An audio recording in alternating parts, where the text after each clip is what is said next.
Hello everyone, welcome back to my channel. আজকে আমরা discuss করব 8 সেপ্টেম্বর মার্কেটে আমরা কিরকম কি প্ল্যান করছি সেই ব্যাপারে।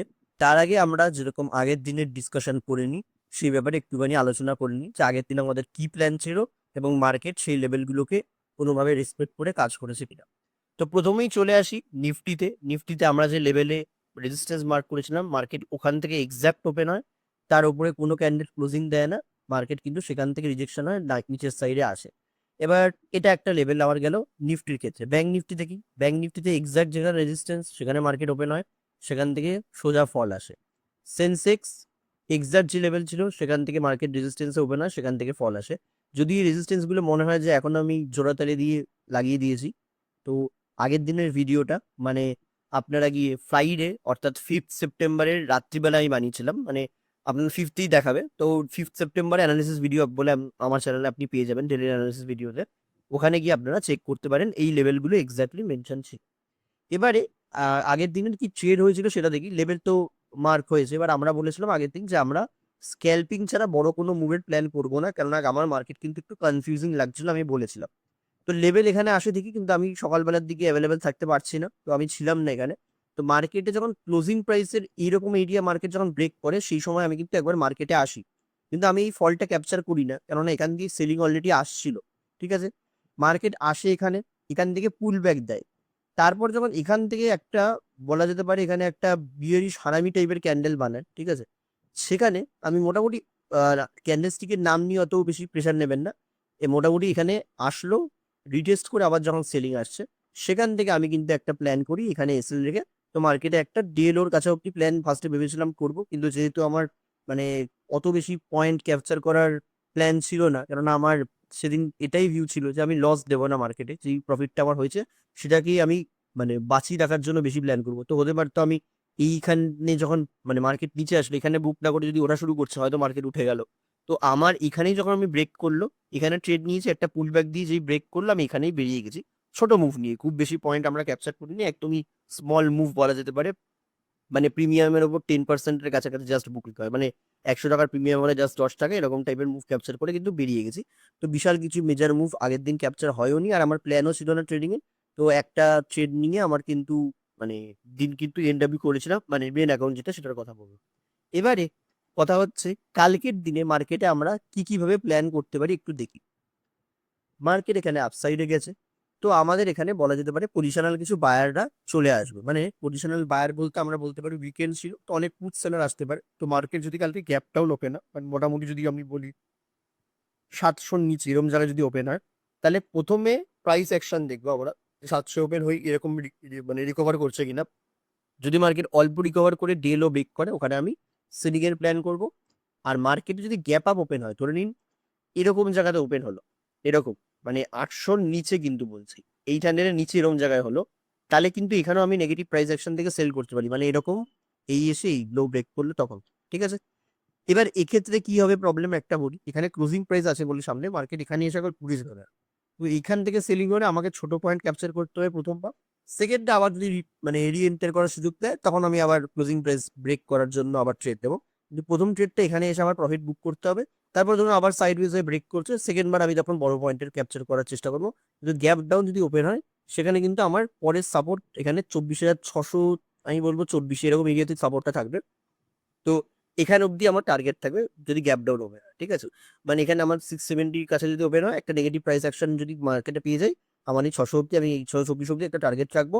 আর যদি মার্কেট ওপেন হয়ে যায় গ্যাপ আপ, তাহলে এই অব্দি টার্গেট রাখতে হবে যদি নেগেটিভ প্রাইস অ্যাকশন দেয়। আর মার্কেট যদি এর ওপরে ওপেন হয়ে যায়, যে 800-800-র উপরে ওপেন হয়, তাহলে কিন্তু আমি সেলিং এর প্ল্যান রাখবো না। আমি তখন সেকেন্ড হাফে কিছু বাইং এর প্ল্যান রাখতে পারি। মানে মার্কেট এখানে ওপেন হলো, উপরে চলে গেল, গিয়ে হয়তো নিচের দিকে আসলো, রিট্রেস করলো, সেখান দিয়ে যদি ঘোরা শুরু করে, তখন আমি বাইং এন্ড প্ল্যান করতে পারি নিফটির ক্ষেত্রে। নিফটির ক্ষেত্রে কি কি লেভেল থাকবে আমার কাছে ইম্পর্টেন্ট, একটা হলো 825-এর লেভেল, যেটা আমরা আগের দিনও রেখেছিলাম। 825-এর রেজিস্ট্যান্স লেভেল, ডাউন সাইডে 721-এর সাপোর্ট, আর 624-এর সাপোর্ট লেভেল আমার কাছে কালকের দিনে ইম্পর্টেন্ট হবে। 915-র একটা লেভেল আছে যেটা ড্র করে রেখেছি, যদি মার্কেট ক্যাপ আপ ওপেন হয় প্রথমেই মুভমেন্ট দেয়, তাহলে ওই লেভেলটা অব্দি মার্কেট গেলে আমি এখান থেকে একটা হয়তো সেলিং এর প্ল্যান করলাম, তারপর মার্কেট এইসব জায়গাতে আসে যদি রিট্রেসমেন্ট দেখায়, এখান থেকে আবার একটা বাইং এর প্ল্যান করলাম। এরকমও হতে পারে। এটা একটা সিনারিও গেলে। এবার আসছি ব্যাংক নিফটিতে। ব্যাংক নিফটিতে আমাদের কি হচ্ছে, একবার ডিলি ক্যান্ডেলে ব্যাংক নিফটির ব্যাপারটা দেখুন একবার। এই লাইনটা আমরা আগের দিন ড্র করেছিলাম, মার্কেট করছে এর নিচে ক্লোজ দিতে চাইছে না, মানে এর নিচে গেলেই বায়ার অ্যাক্টিভ হয়ে যাচ্ছে। তার মানে এই জোনটা পুরো বায়ারদের জোন বলা চলে, এই জোনটা পুরো বায়ারদের জোন বলা চলে। এবার ব্যাংক নিফটি তাই জন্য আমি যদি সেলিং করতে চাই আমাকে একটুখানি ভাবতে হবে, মানে এসএল আর্নিং এর হিসাবে ব্যাংক নিফটিতে আমি কালকে ট্রেড নেবো না, কারণ আছে ব্যাংক নিফটিতে আমারও এটাই প্ল্যান হতো যে গ্যাপ ডাউন এরকম জায়গায় ওপেন হলে আমি সেল লো অব্দি ট্রেড মানে ট্রাই করতাম। কেননা একবার বাইং এসছে, দুবার বাইং এসছে, এবার বায়াররা কিন্তু যদি এখানে এই স্ট্রেন দেখিয়ে দেখি ফুস করে তুলতে পারছে না, যদি কালকে আরেকবার এখানে ওপেনিং পেয়ে যায় এবার কিন্তু ওরা হয়তো মানে সর্বস্ব জোর লাগিয়ে দেবে তোলার, সেক্ষেত্রে আমার সেলিং এর টার্গেটটা হয়তো অ্যাচিভ হবে না। আর মার্কেটে যদি গ্যাপ আপ ওপেন হয় সেখানেও সেলিং করা অসুবিধা, কারণ 54,000 রাউন্ড লেভেল আছে, ব্রেক করলে সবাই সেল করবে, তো মার্কেটে সেখানে ঘুরে যাওয়ার চান্স থাকে। তো ব্যাংক নিফটিতে আবার কি করবো আমি একটু দেখে নিই। ব্যাংক নিফটি যদি এই এই লেভেলের উপরে, ব্যাংক নিফটি যেটা বলছিলাম এই লেভেলের ওপর যদি ওপেনিং হয় মানে 270-এর ওপরে যদি ওপেনিং হয় তাহলে কিন্তু আমার বাইং এর প্ল্যান থাকতে পারে একটা ছোট। এবার কথা হচ্ছে আমি যখনই প্ল্যান বলি না একটা ইস্যু এখন দাঁড়াচ্ছে, আপনাদের রোজই বলছি আমি এখান থেকে একটা বাইং এর প্ল্যান করবো বলছি, এবার প্রথম ক্যান্ডিডেট যদি এরকম হয়ে যায় তাহলে আর কি বাইং এর প্ল্যান করবো সেটার কোনো মানে লজিক থাকে না। কেননা মার্কেটে অনেকেই ভাববে যে বাইং এর প্ল্যান তখন রিট্রেসমেন্টেও করা যাবে, রিট্রেসমেন্টে কি হচ্ছে আপনি ধরুন এখানে রিট্রেসমেন্ট লাগালেন, এবার মার্কেটে ঘোরার পরে এখান থেকে সবাই বাই করার চেষ্টা করবে, এখানে আসার পরে সবাই বাই করার চেষ্টা করবে, মানে এখান থেকে আপসাইড ভিউ সবাই রাখবে। এবার মার্কেট কি করবে একটুখানি জাম্প করে নিচে চলে আসবে, কারণ তাদের এসএল কিন্তু এসব জায়গাতে পাওয়া যাবে। আর ওখান থেকে ডে লো ব্রেক করবে, তারপর ক্লোজিং প্রাইসের নিচে কারোর এসএল থাকবে সেখানে অব্দি মার্কেট চলে আসবে, তারপর এখান থেকে ঘোরা শুরু করবে। তো আমার যে বাইং এর প্ল্যান থাকে আপনারা লেভেলগুলো একটুখানি দেখে রাখবেন। এখানে যদি কেউ ফলো করে ট্রেড করেন আমি তো বলবো কাউরি ফলো করে ট্রেড করা উচিত না, মানে তার নিজের প্ল্যান করা উচিত, যা সেটা একটা আমি নিজের প্ল্যান শেয়ার করছি আপনারা রেফারেন্স হিসেবে নিতে পারেন। তো এখানে যদি এরকম ওপেনিং হয় আমার ভিউ থাকবে 54,600 অব্দি, এই কথাটা ঠিক।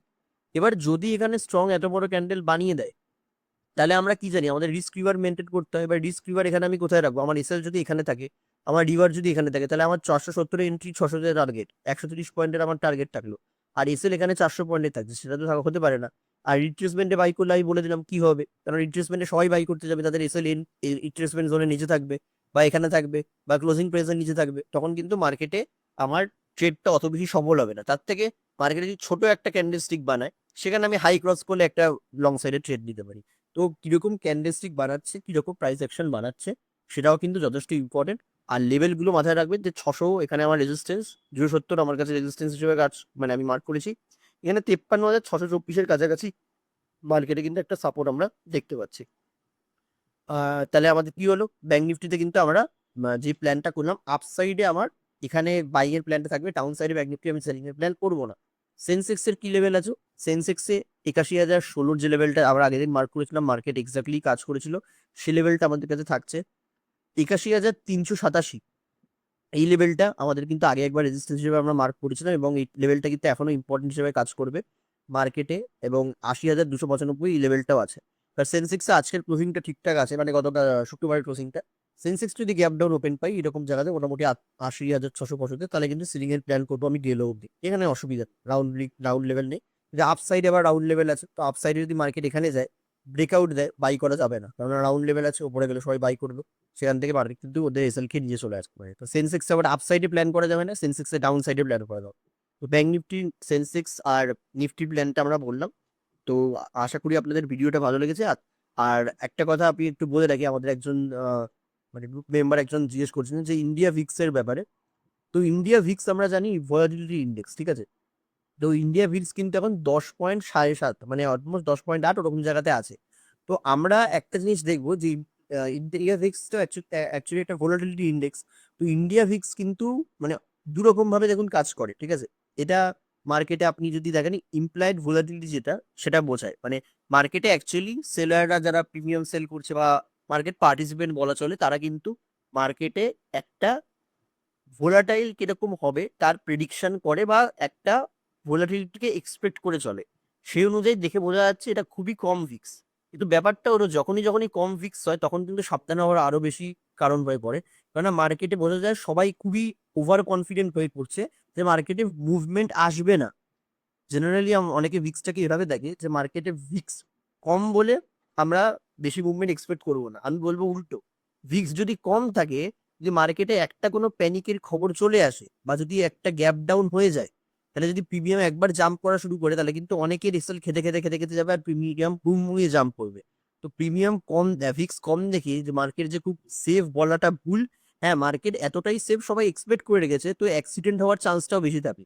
তো এইসব জায়গাতে যদি নিউজ নেগেটিভ আসে তাহলে কিন্তু মার্কেটে হিউজ প্রবলেম হতে পারে লো ভিক্সে। কম্পারেটিভলি যদি হাই ভিক্স থাকে তখন দেখুন হাই ভিক্স হলে কি হবে, মার্কেটে অলরেডি সেলাররা এক্সপেক্ট করছে বা মোটামুটি পার্টিসিপেন্টরা এক্সপেক্ট করছে মার্কেট একটু প্যানিক সিচুয়েশনে আছে, তখন প্রিমিয়াম অলরেডি হাই আছে, তো ওদের মোটামুটি একটুখানি মুভ হলে ওরা একটা কুশন পাবে, ওদের লসে চলে যাওয়ার পজিশনটা অনেকটা লেটে যাবে, মানে পজিশনটা লসে অনেক লেটে যাবে। কিন্তু যখন ভিক্স কমে থাকবে তখন তো প্রিমিয়াম এটিএম এ প্রিমিয়াম দেখবো আমরা একদম কম, তো মার্কেট একটু মুভ দেবে ওদের এসএল হিট করে দেবে, তখন কিন্তু মার্কেটে মুভমেন্ট অপোজিট সাইডে আসার চান্সটা অনেক বেশি থাকে, কেননা সেলাররা একদম কনফিডেন্ট হয়ে কম দামে প্রিমিয়াম সেট করে বসে আছে। তো অটোমেটিক কিন্তু সেখানে মানে প্যানিকের মানে সময়ে খুবই প্রবলেম হতে পারে লো ভিক্স হলে। তো আমাদের কিন্তু সিচুয়েশন যেটা বুঝতে হয়, যেমন ধরুন পজিটিভ মার্কেটে আমরা কি ভাবি যে মার্কেট পজিটিভ আছে পড়বে না, কিন্তু ওখান থেকে যখন পড়া শুরু করে সব থেকে ভয়ঙ্কর পড়ে। তো নেগেটিভ মার্কেটে যদি নেগেটিভ নিউজ আসে দেখবেন নেগেটিভ মার্কেট অলরেডি 20% কোনো স্টক পড়ে গেছে, সে যত না পড়বে অলরেডি পজিটিভ স্টকটা 30% উঠেছে, সেখানে একটা নেগেটিভ নিউজ আসলে সবাই ট্র্যাপ হয়ে গেছে, তাড়াতাড়ি করে পালানোর চেষ্টা করবে। তো আমি মার্কেটকে এইভাবে দেখি যে ভিক্স লো মানে যে আমি বিশাল খুশি হয়ে আমি অপশন সেল করে দিলাম এরকম তো নয়, একদম অপশন সেল যেখানে পজিশনাল জায়গাই নেই। স্পেশালি অপশন বাইং আমি তাও করতে পারি ইন্টারডেতে, ওই জন্য আমি বাইং এর এই যে এত রেগুলার আমি এখন বাইং করছি, আমি কিন্তু বাইং এর খুব বেশি পক্ষপাতী নয়, ঠিক আছে। স্পেশালি আমি বাইং এর অ্যামাউন্ট কমিয়ে করি এখন, কিন্তু সেই অনুযায়ী ভিক্স কম আসে বলে এই মুভমেন্ট গুলো আমরা বাইং এর জন্য যাচ্ছি। এরপর যদি প্রিমিয়াম একটুখানি ওপর দিকে যায় তখন আমরা আবার সেলিং এর কথা ভাববো, কারণ লো প্রিমিয়ামে লোকে এক্সপেক্ট করছে যে মুভমেন্ট আসবে না, কিন্তু লোকে যেটা এক্সপেক্ট করছে মার্কেট কিন্তু সেই সারপ্রাইজটা দেওয়ার জন্যই বসে থাকে। মার্কেট কিন্তু একটা সেন্টিমেন্ট তৈরি করে এবং সেটা ভাঙে, এই করে করেই মার্কেট চলতে থাকে। সেটা পজিটিভ মার্কেটের পর নেগেটিভ মার্কেট হোক, নেগেটিভের পরে পজিটিভ হোক, বা লো ভিক্সের পরে হাই হোক আর হাই এর পর লো, মার্কেট একটা সেন্টিমেন্ট মানে তারপর যাদের সবাইকে ভুল প্রমাণ করে তাদের অপোজিট কাজ করে, করে আবার নর্মালে ফিরে আসে।